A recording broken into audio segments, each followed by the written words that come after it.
हमने ऐसे ही नहीं कहा था कि उपराष्ट्रपति जगदीप धनखड़ ने इस्तीफा दिया नहीं है, बल्कि बुरी तरह बेइज्जत करके उनसे यह लिया गया है। नमस्कार, आदाब, मैं रवीश कुमार 2.0। इस पर तो चर्चा हम करेंगे, लेकिन समझिए कि राजनीति क्या कमाल की चीज होती है। जिस कांग्रेस को नीचा दिखाने में जगदीप धनखड़ ने कभी कोई कसर तक नहीं छोड़ी, राज्यसभा के सभापति होने के बावजूद राहुल गांधी पर हमला बोलने में बाज नहीं आए, मल्लिकार्जुन खड़गे को बोलने से रोकने में पूरी ताकत झोंकते रहे, वही कांग्रेस आगे बढ़कर बोल रही है कि ठीक है, जो हुआ सो हुआ, बेचारे का विदाई समारोह तो कर दो। वहीं पे भाजपा कह रही है कि कौन धनखड़ है, जो चला गया वह चला गया। दरअसल राज्यसभा में 7 सदस्य रिटायर हो रहे हैं, उन सभी के लिए विदाई समारोह रखा गया है। कांग्रेस महासचिव जयराम रमेश ने बिजनेस एडवाइजरी कमेटी की बैठक में कहा कि अगर हम सदस्यों को विदाई देते हैं तो सभापति के लिए भी विदाई समारोह होना चाहिए। लेकिन बीजेपी ने इस प्रस्ताव को हवा में उड़ा दिया है। बोलने वाले तो यह भी अब बोल रहे हैं कि जैसी करनी थी वैसी भरनी है, लेकिन इसके साथ ही यह बात और तेजी से उड़ी है कि धनखड़ का बीच कार्यकाल में थैंक यू वेरी मच क्यों हुआ और यह किसने किया। तो इसका जवाब मिलता है कि यह मामला नॉन बायोलॉजिकल है। मोदी को लग रहा था कि जिस धनखड़ को उन्होंने राजनीति के आधार से उठाकर डिप्टी महामहिम की कुर्सी पर बैठा दिया है, उनकी हड्डी हमेशा उपकार के बोझ से कभी सीधी नहीं होनी चाहिए। लेकिन बीच बीच में धनखड़ के अंदर का स्वाभिमान फुदकने लगता था। वकालत की डिग्री भी ताने देती थी कि इतना भी क्यों झुके हो, इतना क्यों झुके हुए हो कि उठ ही नहीं पाते हो। इसी में धनखड़ के ग्रह नक्षत्र खराब होने लगे। लेकिन क्या इतने खराब हो गए कि उन्होंने मोदी के 11 साल के अखंड राज का पूरी तरह से कचरा कर दिया हो? तो सबसे पहली बात तो यह है कि धनखड़ ने खुद इस्तीफा नहीं दिया है, उनसे यह पूरी तरीके से लिया गया है। इसे ऐसे समझिए कि धनखड़ के इस्तीफे से पहले मोदी सरकार के 2 ताकतवर मंत्री किरण रिजिजू और जेपी नड्डा ने उनसे संपर्क साधा था।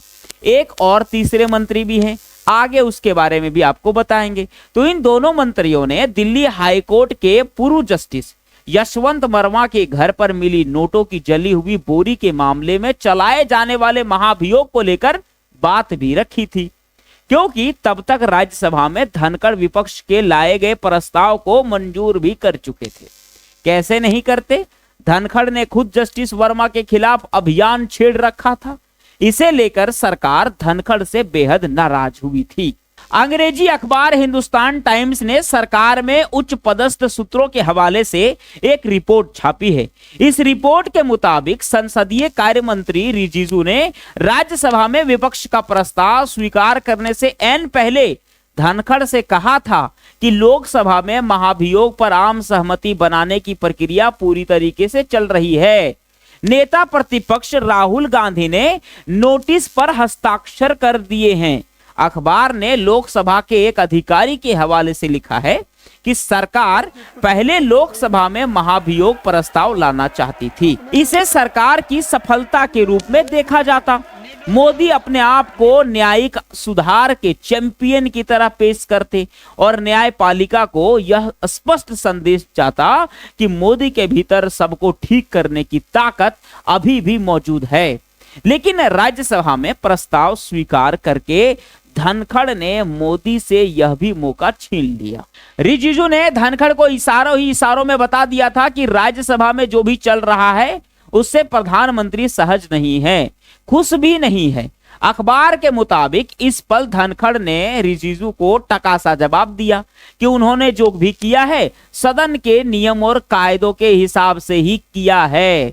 एक और रिपोर्ट आपको बताते हैं। एक और रिपोर्ट के मुताबिक नरेंद्र मोदी के 3 भरोसेमंद मंत्रियों, संसदीय कार्य मंत्री किरेन रिजिजू, कानून मंत्री अर्जुन राम मेघवाल और स्वास्थ्य मंत्री जेपी नड्डा ने धनखड़ को समझाने की बहुत कोशिश की कि इशारों को समझा करें और किसी भी बड़े फैसले से पहले इशारे का इंतजार भी किया करें।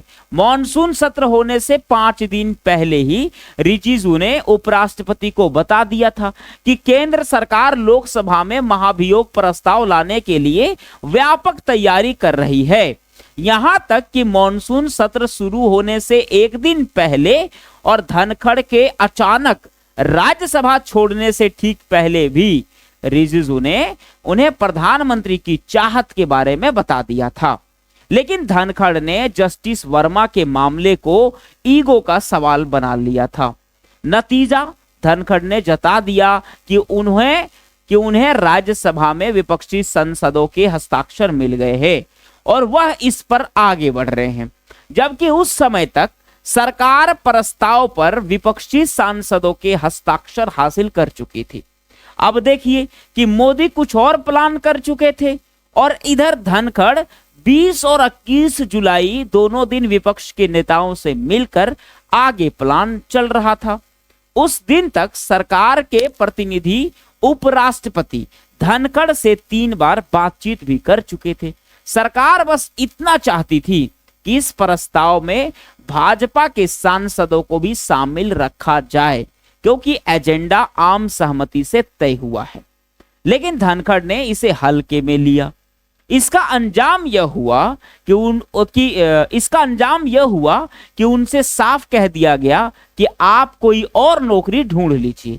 फिर भी धनखड़ को उम्मीद थी कि हालत इतने गंभीर नहीं हो जाएंगे। लेकिन 21 जुलाई को शाम को बीएससी की बैठक में जेपी नड्डा और रिजिजू दोनों नहीं पहुंचे तो धनखड़ यह समझ चुके थे कि अब वह चंद पलों के ही मेहमान बच गए हैं। कहा जा रहा है कि यह सब कुछ तय स्क्रिप्ट के तहत हुआ है।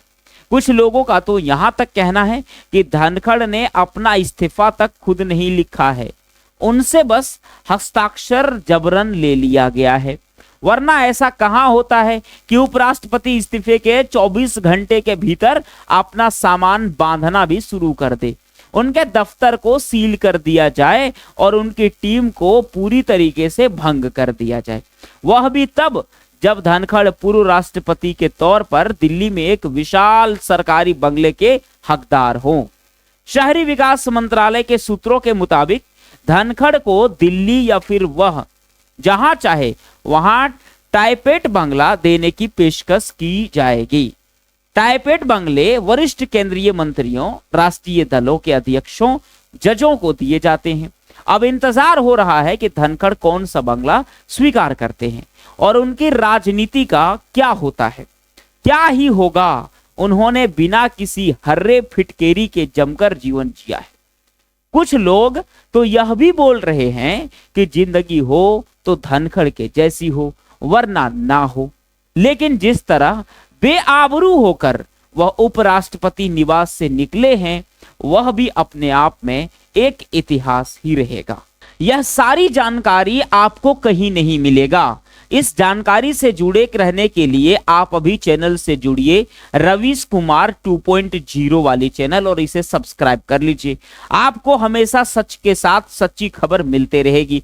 आप रोजाना अच्छी खबरों को देखेंगे, साफ सुथरे खबरों को देख पाएंगे, सच्चाई से आप रूबरू हो पाएंगे और लगातार वीडियो से जुड़े रहेंगे, न्यूज से अपडेट रहेंगे।